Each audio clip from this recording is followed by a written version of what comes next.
ಎಲ್ರಿಗೂ ನಮಸ್ಕಾರ. ಧ್ವನಿಗಿಂತ 3 ಪಟ್ಟು ವೇಗವಾಗಿ ಬಂದು ಶತ್ರುವಿಗೆ ಎಚ್ಚರಿಕೆನೇ ಕೊಡದ ಹಾಗೆ ಗುರಿಯನ್ನು ನಾಶ ಮಾಡುವಂತಹ ಕ್ಷಿಪಣಿ ಯಾವ್ದು ಗೊತ್ತಾ?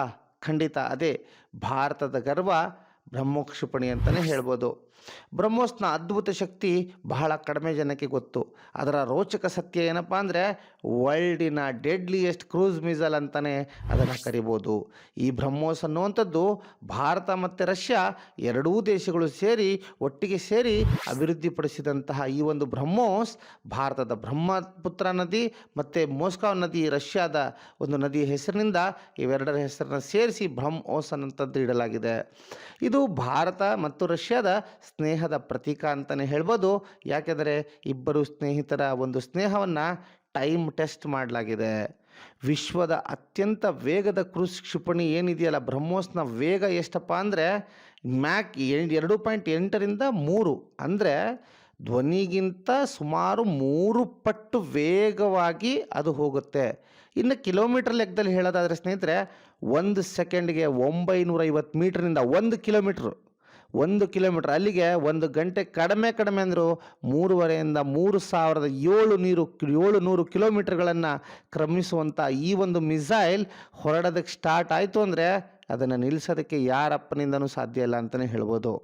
ಇನ್ನು ನಿಖರತೆ ಅನ್ನುವಂಥ ವಿಷಯಕ್ಕೆ ಬಂದರೆ ಸ್ನೇಹಿತರೆ ಅದು ತುಂಬ ಅಕ್ಯುರೇಟಾಗಿ ಅಂದರೆ ಪಿನ್ ಪಾಯಿಂಟ್ ಪ್ರಿಸಿಷನ್ ನೀವು ಕೆಲವೇ ಮೀಟರ್ಗಳಲ್ಲಿ ಅದರ ಅಂತರವನ್ನು ಕಾಣ್ಬೋದು. ಅಂದರೆ ಅಷ್ಟು ಅದರ ಒಳಗಡೆ ಅಡ್ವಾನ್ಸ್ಡ್ ಗೈಡೆನ್ಸ್ ಸಿಸ್ಟಮನ್ನು ಯೂಸ್ ಮಾಡಲಾಗಿದೆ. ಅಂದರೆ ಆ ಒಂದು ಗೈಡೆನ್ಸ್ ಸಿಸ್ಟಮು ತನ್ನ ಗುರಿಯಿಂದ ಆ ಕಡೆ ಈ ಕಡೆ ಆಗೋದಕ್ಕೆ ಅದು ಬಿಡೋದಿಲ್ಲ. ಅದು ಯಾವುದಾರಾಗಿರಲಿ, ಒಂದು ಶತ್ರು ಹಡಗಾರಾಗಿರಲಿ, ಬಂಕರ್ ಆಗಿರಲಿ, ಸೇನಾ ನೆಲೆನೇ ಆಗಿರಲಿ, ಅದಕ್ಕೆ ಸಂಪೂರ್ಣವಾದ ನಾಶ ಮಾತ್ರ ಅದರ ಗುರಿ.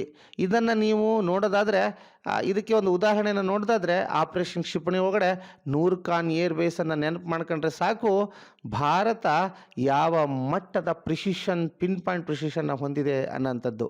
ಇನ್ನು ಇದರ ವಿಶೇಷ ಏನಪ್ಪ ಅಂದರೆ ಸ್ನೇಹಿತರೆ ಇದು ತುಂಬ ಲೋ ಆಲ್ಟಿಟ್ಯೂಡಲ್ಲಿ ಅಂದರೆ ಸಮುದ್ರದಲ್ಲಿ ಏನಾರು ನೀವು ಸಮುದ್ರದ ಹತ್ರ ಹಾರಿಸ್ಬೇಕು ಅಂತ ನಿಂತರೆ ಅಲ್ಲಿ ಅಡೆತಡೆಗಳು ಇರೋದಿಲ್ಲ ಅಲ್ವಾ, ಆವಾಗ 3ರಿಂದ 5 ಮೀಟ್ರ್ ಎತ್ತರದಲ್ಲಿ ಹಾರ್ತಾ ಇರುತ್ತೆ.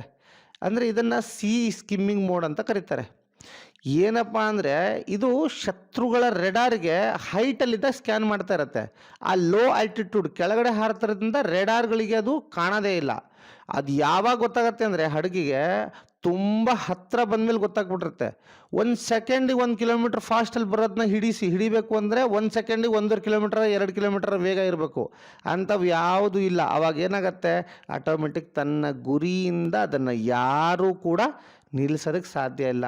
ಅದೇನಪ್ಪ ಅಂದರೆ fire and forget type missile. ಅದು ಒಂದು ಸಲ ಬಿಟ್ಟರೆ ತನ್ನ ಗುರಿಯನ್ನು ಅದು ಖಂಡಿತ ಒಂದು ಪ್ರಾಪರಾದ ವಿಧಾನದಲ್ಲೇ ಅದು ಮುಂದಕ್ಕೆ ಹೋಗ್ತಾ ಇರುತ್ತೆ. ಇನ್ನೊಂದು ವಿಷಯ ಅಂತ ಅನ್ನೋದಾದರೆ ಸ್ನೇಹಿತರೆ ಇದರ ಇನ್ನೊಂದು ಅತಿ ದೊಡ್ಡ ಶಕ್ತಿ ಅಂದರೆ ಅದರ ವೇಗನೇ ಒಂದು ದೊಡ್ಡ ಆಯುಧ ಅಂತ ಹೇಳ್ಬೋದು. ಈಗ ಪ್ರತಿಯೊಂದು ಮಿಸೈಲ್ನಲ್ಲಿಯೂ ಏನು ಅದಕ್ಕೆ ಸಿಡಿಮದ್ದು ಹಾಕಿರಬೇಕು ಅದನ್ನು ಹಾಕಿರ್ತಾರೆ. ಅದೇನಾದರೂ ನ್ಯೂಕ್ಲಿಯರ್ ಆಗಿದ್ರೆ ಅದು ಇನ್ನೂ ಭಯಾನಕತೆಯನ್ನು ಪಡ್ಕೊಳ್ಳುತ್ತೆ. ಆದರೆ ಇದರ ಒಂದು ಕೈನೆಟಿಕ್ ಎನರ್ಜಿ ಅಂದರೆ ಅದು ಎಷ್ಟು ಫಾಸ್ಟಾಗಿ ಹೋಗುತ್ತಲ್ಲ ಆ ಫಾಸ್ಟಲ್ಲಿ ಹೋಗೋದ್ರಿಂದನೇ ಆ ವೇಗನೇ ಅದರ ಮೇಲಿರುವ ಮಾಸ್ ಏನಿದೆಯಲ್ಲ ಲೋಹ ಅದೇ ಒಂದು ದೊಡ್ಡ ಶಕ್ತಿಯಾಗಿ ರಿಚ್ನಾಗಿರುತ್ತೆ. ಎದುರುಗಡೆ ಸಿಕ್ಕಿದ್ದನ್ನು ಚಿಂದಿ ಮಾಡಿಬಿಡುತ್ತೆ, ಅಷ್ಟು ಪವರ್ಫುಲ್ ಅದಿರುತ್ತೆ. ಇದು ಎಲ್ಲಿಂದನಾದರೂ ದಾಳಿ ಮಾಡುತ್ತೆ. ಇದು ನಮ್ಮ ಭಾರತ ತನ್ನ ಶಕ್ತಿಯ ಮೇಲೆ ಅಭಿವೃದ್ಧಿಪಡಿಸಿದಂಥ ಅದ್ಭುತ ತಂತ್ರಜ್ಞಾನ ಅನ್ಬೋದು. ಪ್ರಪಂಚದ ಎಲ್ಲ ದೇಶಗಳ ಬಳಿಯಲ್ಲಿ ಭೂಮಿಯಿಂದ ಆಗಲಿ ಸಮುದ್ರದಿಂದ ಆಗಲಿ ಅಥವಾ ನಮ್ಮ ಸುಖೋಯ್ 30 MK ಯುದ್ಧ ವಿಮಾನದಿಂದ ಆಕಾಶದಿಂದ ಅದನ್ನು ಹಾರಿಸ್ಬೋದು. ನಾವು ಜಲಾಂತರ್ಗಾಮಿಯಿಂದ ನಾವು ಹಾರಿಸ್ಬೋದು. ಅಂದರೆ ನಾವು ನಮಗೆ ಏನು ಒಳಗಿಂದ ಅಂದರೆ 4 ಭಾಗದಿಂದ ಭೂಮಿಯಿಂದ ಹಾರಿಸ್ತೀವಿ, ಸಮುದ್ರದ ಮೇಲ್ಗಡೆಯಿಂದ ಹಾರಿಸ್ತೀವಿ, ಆಕಾಶದಿಂದ ಸುಖೋಯ್ ಯುದ್ಧ ವಿಮಾನದಿಂದ ಹಾರಿಸ್ತೀವಿ. ಅದೇ ಅಲ್ಲ, ಒಳಗಡೆ ಇರುವಂಥ ಸಬ್ಮರೀನ್ನಿಂದ 4 ವಿಭಾಗದಿಂದ ಹಾರಿಸ್ಬೇಕು. ಒಂದು ಶಕ್ತಿ ಪಡ್ಕೋಬೇಕು ಅಂದರೆ ಅದು ನಿಜವಾಗ್ಲೂ ಭಾರತದ ತಂತ್ರಜ್ಞಾನದ ಒಂದು ಕಷ್ಟದ ಹಾದಿಯಿಂದನೇ ಅದನ್ನು ಪಡ್ಕೊಂಡಿದೆ ಅಂತ ಹೇಳ್ಬೋದು. ಎಲ್ಲಿ ಬೇಕಾದರೂ ಇವತ್ತು ಭಾರತ ತನ್ನ ಸಾಮರ್ಥ್ಯವನ್ನು ತೋರಿಸುವಂಥ ಒಂದು ಶಕ್ತಿಯನ್ನು ಪಡ್ಕೊಂಡಿದೆ. ಇನ್ನು ಈ ಥರದ ಕ್ಷಿಪಣಿಗಳನ್ನು ಪಡ್ಕೊಂಡ್ರೆ ದೇಶಗಳ ಸಂಖ್ಯೆ ಬಹಳ ಕಡಿಮೆ. ಇದರ ವೇಗ ಮತ್ತು ಅತಿ ಕಡಿಮೆ ಎತ್ತರದಲ್ಲಿ ಹಾರುವಂಥ ಶಕ್ತಿ ಅಷ್ಟಲ್ಲದೆ ಸ್ನೇಹಿತರೆ ಇದರದ್ದು ಒಂದು ವಿಶೇಷ ಅಂದರೆ ಎಸ್ ಮ್ಯಾನ್ಯೂವರ್. ಅಂದರೆ ಒಂದು ವೇಗವಾಗಿ ಹೋಗ್ತಾ ಇದೆ ಬ್ರಹ್ಮೋಸ್ ಅಂತ ಅಂದರೆ ಅದು ನೀವೆಲ್ಲ ಎಸ್ ಅಕ್ಷರವನ್ನು ಬರೆದಾಗ ನೋಡಿದ್ದೀರಲ್ಲ, ಆ ಟೈಪು ಆ ವೇಗದಲ್ಲಿಯೇ ಅದು ತನ್ನ ಪಥವನ್ನು ಬದಲಾವಣೆ ಮಾಡಿಕೊಳ್ಳಬಲ್ಲದು. ಅಂದರೆ ಅಷ್ಟು ಫಾಸ್ಟಲ್ಲೂ ಆ ಥರ ಅದು ಮೆನ್ಯೂವರನ್ನು ಮಾಡಿದಾಗ ಯಾವ ಕ್ಷಿಪಣಿ ತಾನೇ ಅದನ್ನು ಹಿಡಿಯೋದಕ್ಕೆ ಸಾಧ್ಯ? ಭಾರತದ ಗೇಮ್ ಚೇಂಜರ್ ವೆಪನ್ ಅಂತಲೇ ಹೇಳ್ಬೋದು. ಅದಕ್ಕೆ ಅಲ್ವಾ ಸ್ನೇಹಿತರೆ, ಫಿಲಿಪೈನ್ಸ್ನವರಾಗಲಿ ಅಥವಾ ತೈವಾನ್ನವರಾಗಲಿ ನಮ್ಮ ಬ್ರಹ್ಮೋಸ್ ಬೇಕು ಅಂತ ಕೇಳಿರೋದು. ಇದು ಭಾರತದ ಟೆಕ್ನಾಲಜಿಗೆ ಇರುವಂಥ ನಂಬಿಕೆ ಅಂತಲೇ ಹೇಳ್ಬೋದು. ಭಾರತ ಆದರೆ ಬ್ರಹ್ಮೋಸ್ 2 ಇನ್ನೂ ಅಭಿವೃದ್ಧಿ ಹಂತದಲ್ಲಿದೆ ಸ್ನೇಹಿತರೆ. ಅದೇನಾದರೂ ಅಖಾಡಕ್ಕೆ ಬಂದರೆ ಇನ್ನೂ ಬಹಳ ಭಯಾನಕತೆಯನ್ನು ತೋರಿಸ್ಬೋದು ಅಂತ ಹೇಳುತ್ತೆ.